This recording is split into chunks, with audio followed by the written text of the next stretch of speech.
FDA के commissioner. अभी हाल में इन्होंने बॉम्बे हाईकोर्ट की कैंटीन पर छापा मारा था।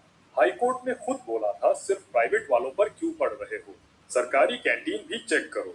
तो इन्होंने अगले ही दिन हाईकोर्ट की तीनों कैंटीन सील कर दी क्योंकि लाइसेंस नहीं था। वीडियो ने इसे थोड़ा ड्रामेटिक बना दिया है, सब कांप रहे हैं वाला स्टाइल। असलियत ये है कि ये बंदा 20 साल में 25 ट्रांसफर खा चुका है क्योंकि कहीं भी जाता है नियम की डंडा चलाता है। लोग इन्हें सिंघम आईएएस बोलते हैं। क्या लग रहा, असली सुपर हीरो टाइप है या बस थोड़ा ज्यादा सख्त? इसके बारे में ज़रा बताओ, ये कब अपॉइंट हुआ और कितने सारे इसने काम किए हैं? एक एक ही करके बताओ।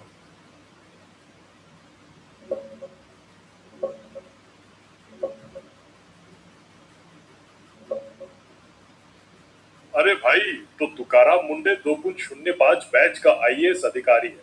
कब अपॉइंट हुआ? 2.04 की यूपीएससी में एआर 20 लाया और 2.05 में आईएएस ज्वाइन किया। महाराष्ट्र कैडर मिला।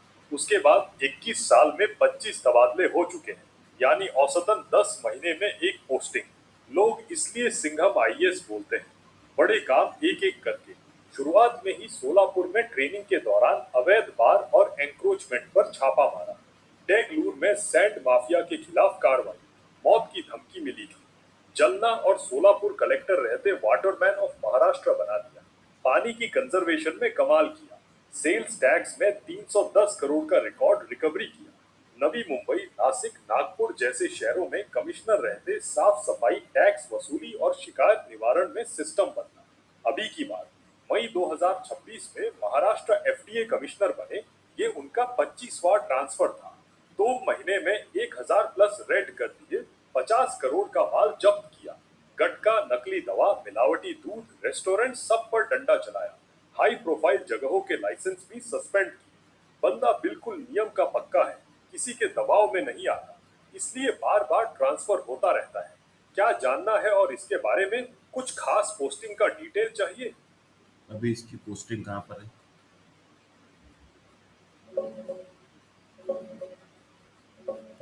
अभी ये महाराष्ट्र एफडीए के कमिश्नर हैं। मई 2026 में 25वें ट्रांसफर पर ये इस पद पर आए थे और तब से पूरे राज्य में भेषण, गटका, नकली दवा, मिलावटी दूध, सब पर धड़ाके से छापे मार रहे हैं। यही वो पोस्टिंग है जिसकी वजह से अभी सबसे ज्यादा चर्चा में है। कुछ और जानना है इसके बारे में? इनकी मंथली सैलरी कितनी है? अरे सुन, इनकी मंथली सैलरी लगभग 1.8 लाख से 2.2 लाख रुपए के बीच है। ये 2005 बैच के आईएएस हैं, तो इनका बेसिक पे करीब 1.4 लाख के आसपास होगा। उस पर डी जो अभी 60% के करीब है, एचआरए और बाकी भत्ते लगने के बाद टेक होम यही आता है। सरकारी बंगला और गाड़ी अलग मिलती है, वो सैलरी में नहीं गिनते। सालों से ट्रांसफर खाते रहते हैं, पर पगार तो फुल मिलता ही है ना। कुछ और पूछना है? तो अभी इनकी नेटवर्क कितनी है?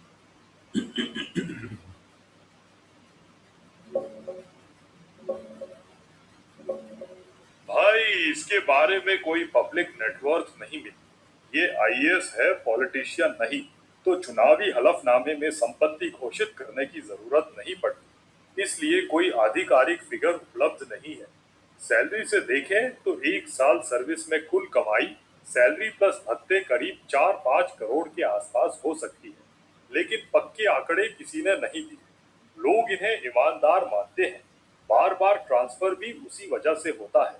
तो नेटवर्थ शायद ज्यादा नहीं होगी। क्यों पूछ रहा है? कोई खास वजह है क्या? नहीं, पहली बार किसी ईमानदार को देखा तो पूछने का मन कर गया। अरे भाई, सच में तो यही बात सबसे ज्यादा हल्का लगती है ना।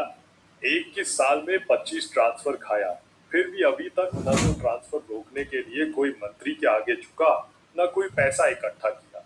आजकल तो लोग 3-4 साल एक जगह रहकर प्रॉपर्टी बना लेते हैं। ये 10-10 महीने में बैग पैक करके चला जाता है। बस ये देख के थोड़ा अच्छा लगता है कि अभी भी कुछ लोग सही से काम करते हैं। थोड़ा हल्का लगता है और थोड़ा गर्व भी। तुझे सबसे ज्यादा क्या अच्छा लगा इस इंसान में? नहीं, काम कर रहा है, बाकी जैसे ऑफिसर को काम करना चाहिए, इसको काम करते हुए देखा, सुना, वो अच्छा लगा। हाँ यार, बिल्कुल सही कहा तुमने। जब कोई अपना काम बिना डर के, बिना किसी का लिहाज किए करता है तो वो देखने में अच्छा लगता ही है। ये बंदा ना किसी नेता के आगे झुकता है, ना किसी बड़े आदमी का फोन लेता है। बस नियम का डंडा चलाता रहता है। इसीलिए लोग इसे सिंघम आईएएस बोलते हैं। क्योंकि फिल्म वाला सलमान खान जितना स्टाइल से काम करता है, ये उतना ही स्टाइल से काम करता है। अच्छा लगा देख के, ये बात अच्छी है।